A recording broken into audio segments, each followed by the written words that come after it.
You got a tattoo? Then you gotta have a story behind it. We're Tat-Stories, and we bring our viewers those stories. Baseball guy hit North Carolina with camera work from Bubbles and the Mad Scientist. Uh-oh. Our first story, Cereal Inc., you'll see. Our second, Gumby with a Stash. And our third, the North Carolina Queen of Hearts. Really?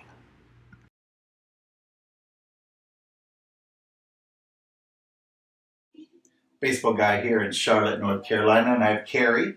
Carrie, you've got a couple tattoos, and I want to talk to you a little bit about that with our fans today. So why don't you tell me first about your first tattoo, the sun on your back? That one I got when I was pretty young, and How old were you? I think it was 20. Yeah, it was 20. And that one, I just really liked suns. Um, I used to draw them all the time and do them in art class and all that kind of stuff. So I decided to get one permanently tattooed on my back. So I kind of regret it now a little bit, just because I'm not a big fan of the actual sun that I got on there. But Did you draw it, or did you design it, or did you work with your artist? How did you pick the sun that you did?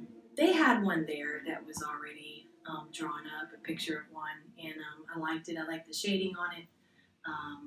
I didn't want any color in the tattoo or anything, so I thought it looked cool at the time, and I still kind of like it, but now it just reminds me of the Raisin brand sun.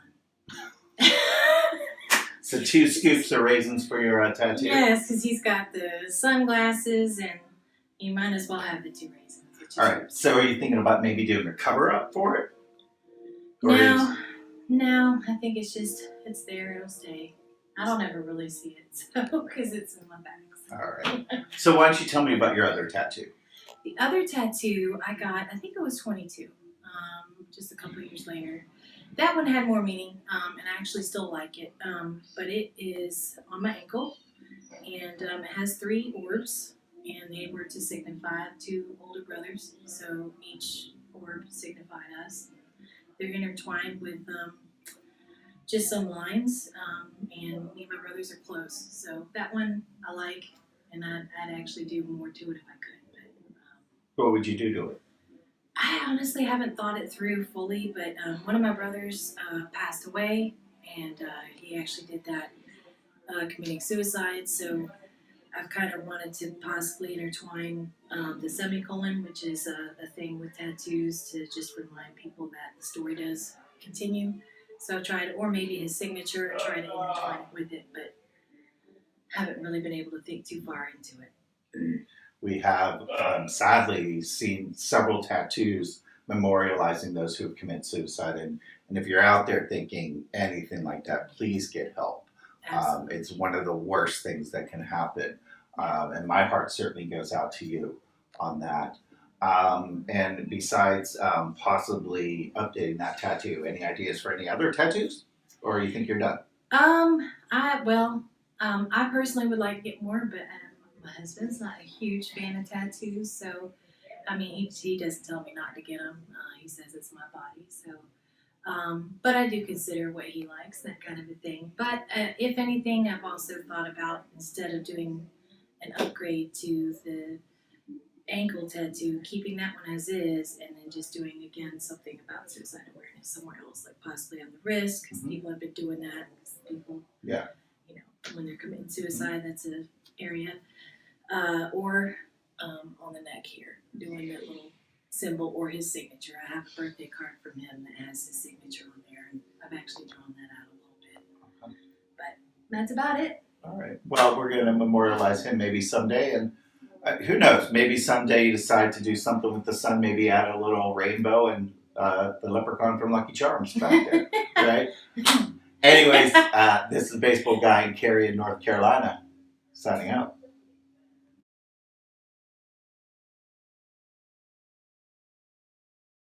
Baseball Guy here with Casey. Casey's got some tattoos here. We're in cold North Carolina, which is why Baseball Guy is wearing the baseball jacket, not just the jersey today.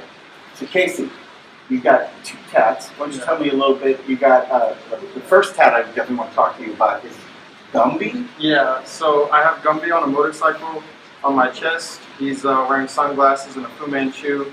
It's pretty funny looking. Me and my brothers got it after my dad passed away. He had always told us growing up that if you were to ever get a tattoo, he would get Gumby on a motorcycle. And us as kids, we could never really tell if he was being genuine about that or if that was his way of saying that he'd never get something, because it's a ridiculous idea, honestly. So yeah, Gumby on a motorcycle. Your dad used to say that, and it was kind of memorial on that. How many people got it? 3, me and my 2 older brothers. And is it the exact same tattoo? One of my brothers got the exact same one. My oldest brother actually got one that looks a little bit nicer. It's just Gumby smiling. He's not wearing any sunglasses or anything like that.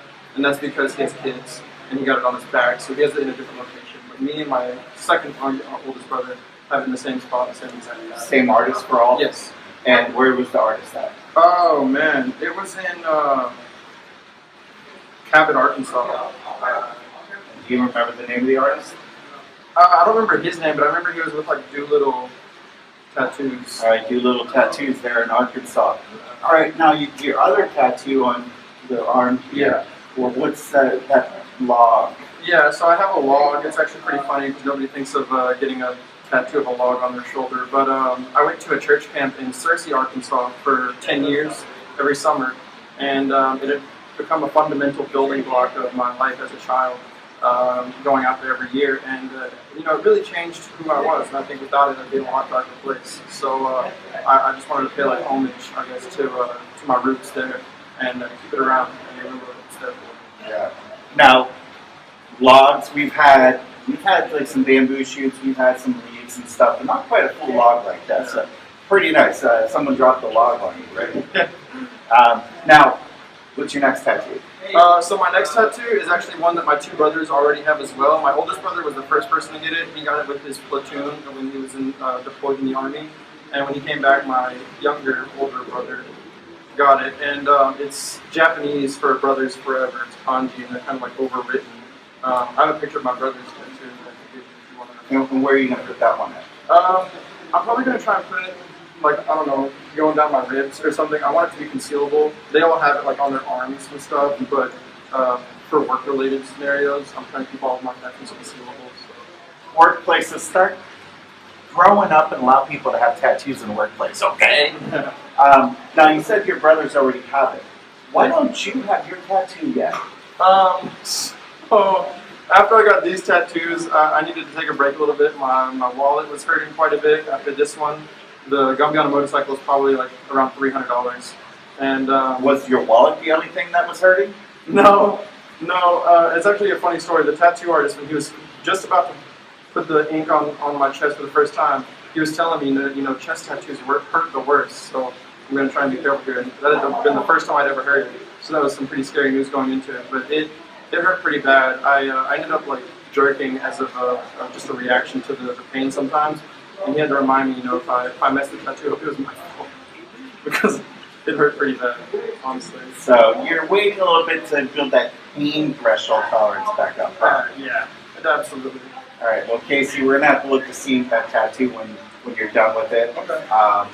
Thank you so much for sharing your stories, especially out here in the cold. Yeah. It's Baseball Guy signing out.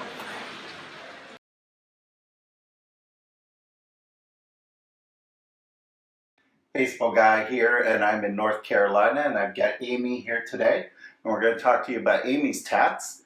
Amy, why don't you tell me a little bit about, first off, how many tattoos do you have? I have 4 tattoos. And how old were you when you got your first tattoo?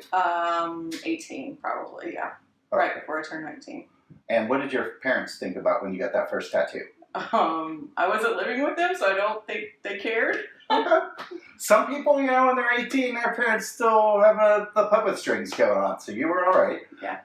And why don't you tell me about which tattoo you got at 18, when why you decided to get that tattoo? I have one on my back that's a heart with flames and kind of spikes, and it was in a magazine from Leonardo DiCaprio and Claire Danes when they did the the Romeo and Juliet? The Romeo and Juliet. And there was a magazine that came out, and it had a temporary tattoo, like one that you get wet and put on your skin. And I literally cut it out of the magazine and kept it and framed it and said, this is the first tattoo I'm going to get when I turn 18. I was going to do that with a box of Cracker Jacks, but So, baseball guy, of course, is going to be some kind of baseball tattoo, right? Should have been the prizing side. Yeah, exactly. So, this tattoo, what have you done? You said you've done some changes to it, right? So I couldn't actually find the tattoo that I originally cut out, the temporary tattoo, and I had a friend of mine who was an artist draw it up, and it was pretty poor quality. So a couple of years later, I had it redone by a local tattoo artist, and it still wasn't what I wanted it to do. And I found Manly Bryant at Skin City Tattoos. Here in Charlotte? Here in, actually, Indian Trail. Indian Trail, North Carolina. And what was the name of the tattoo place again? Skin City Tattoos. Skin City Tattoo. So that the final version is what you see that you took pictures of, and I'm pretty happy with it. It's really dark right now, I think, just because of it. It's been redone so many times over the years. But yeah, that's the first one. And when did you get that one finished? I can't remember the last time that Manly actually did the final color in, because he had to go back and color in the heart itself just to make it completely solid red. And has Manly done all your tattoos since? Yes. And you have 4, correct? I have 4 tattoos. Now, you're talking about the coloring in. 2 of your tattoos have no color. Tell me about those. Okay, so the first one that I did in white ink is a saying on my collarbone that says, "It is only with the heart that one can see rightly. What is essential is invisible to the eye." And I thought it was really meaningful to do it in white because I basically can only see it unless I tell somebody that it's there or they're really looking very hard to see it. So it was meaningful to me. It's my favorite quote out of my favorite book. The second white tattoo I did was on my ankle, and I wanted the white lotus, but as somebody who works in an office in a business environment, it's not always, I don't know what the right word to look for is, but I've already yelled at corporate America to get off their high horse. We'll keep doing it. To look more professional and not be judged because you have tattoos. All of my tattoos can be covered up by clothing or by pants or a t-shirt. So that's why I have the white lotus on my ankle. Okay. And then why don't you tell me about your 4th tattoo there? It's the heart on my shoulder. I had it actually done the same time that I did the white lettering on my collarbone. And I just thought it was really pretty. I found it on a Pinterest and thought, wow, that's gorgeous. And I get so many compliments on it.